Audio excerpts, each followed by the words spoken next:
Welcome to the first episode of the Right Habit podcast in 2026. It's already January 11, and I've been wanting to record this for quite a while, but I didn't know what to say. And I think that's because I hadn't figured myself out yet, even though it's already almost mid-January. This year I took a really long time to transition over, and I think I'm almost out of the transition space. I might still be in it. First, I want to share a little moment with my son. It was what I would call a butterfly moment, which is a tiny micro moment where you realize there's something beautiful here. So usually my 8-year-old doesn't like to be touched or hugged too much. He's autistic and it's just not how he works. But this morning he was feeling really cold. And so he asked me to cuddle up with him, which he usually never does. And so we cuddled, and he actually even held on to my hands. And it was just so blissful. And then I did let him go just to give him space. But he leaned over to me and put his head almost on my shoulder and whispered, "Mama." And it was just the cutest moment. It gave me so much happiness. And I mentally said, butterfly moment. Because this is one of those moments I don't want to forget. And I've recently actually started a journal.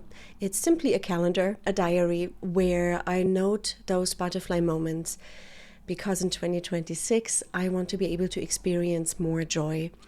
I don't want to just work hard and get through divorce and build my business and write my books, support my clients, but I want and need to experience joy. And I don't know how you feel, but joy is a very elusive concept to me. It sometimes feels actually unsafe to be joyful, because what if it's taken away? This is something that sits very deep for me. It might be similar for you, that you almost don't allow yourself to feel joy, because what if it crashes down? What if something bad happens? What if you can't keep it? And so this is one of my mantras for 2026, just bring back the magic, bring back the joy. And by noticing butterfly moments, this is where I am starting this year, with something tiny and small.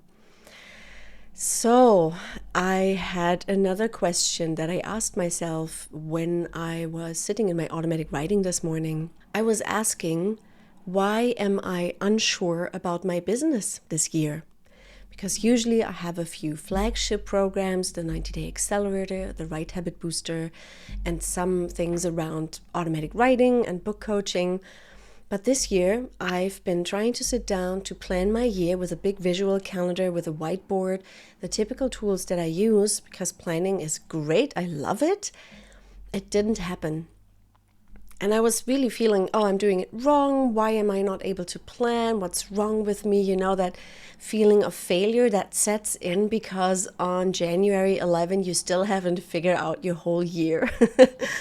I don't know how you feel at this point when you're listening to this podcast. Maybe your year isn't figured out yet. Maybe this is one of those years where this doesn't happen immediately for you, maybe like it had in the past. So I asked my automatic writing, I went into trance, and I asked my inner guidance, my subconscious, why am I unsure about my business this year? And the answer came, and I want to read it out to you because it's really profound, and I think it will really help you if you are at a similar point as I am. My automatic writing said, because the metamorphosis is ongoing and you develop your business alongside you. That's why a 12-month goal setting exercise will not help.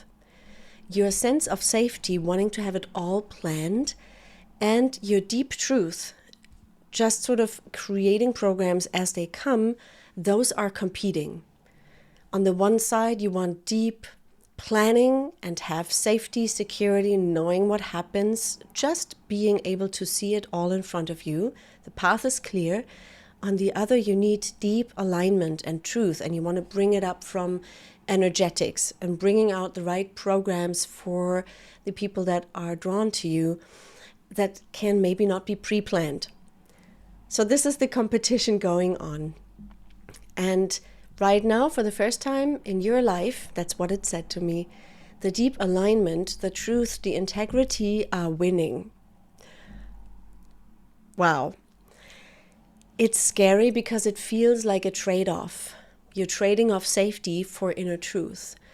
And really rings true for me. I wonder what you think. Do you feel safer when you have a clear goal and milestones? And if you try to be letting go and surrendering and being mindful, you feel actually unsafe, like you're floating?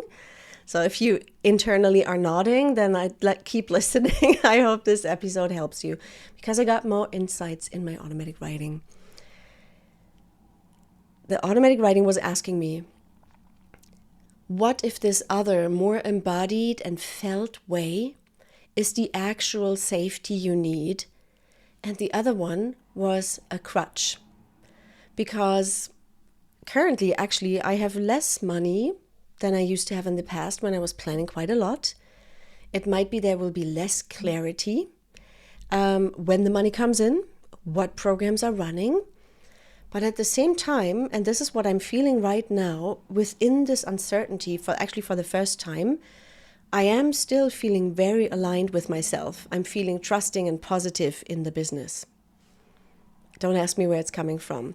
So this automatic writing session this morning was a completely turnaround, a new experience for me. I feel that I'm going to have a different way to hold and meet my clients and to hold myself throughout this year in how I launch programs, how I support others, how I hold others, and hopefully creating a space to create the things that want to come through.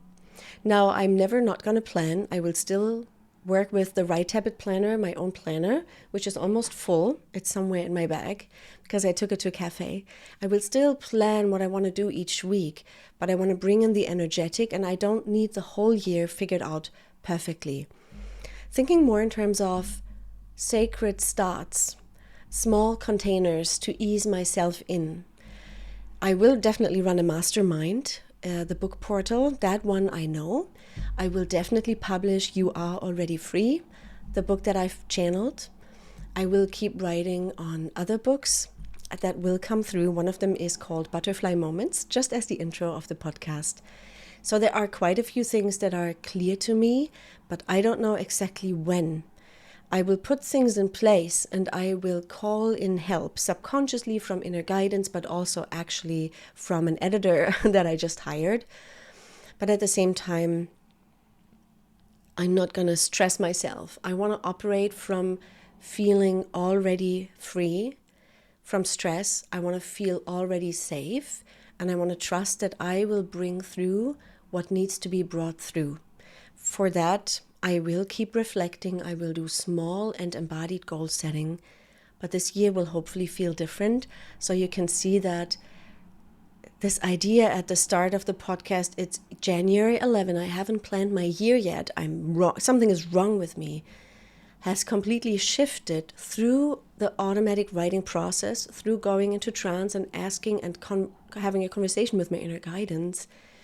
It has completely turned around and given me a feeling of safety, of feeling I'm acting from truth. I have evolved. I am transforming. And I'll see what comes and react to that. So what it said finally, the final words in the automatic writing was, you know this year will happen.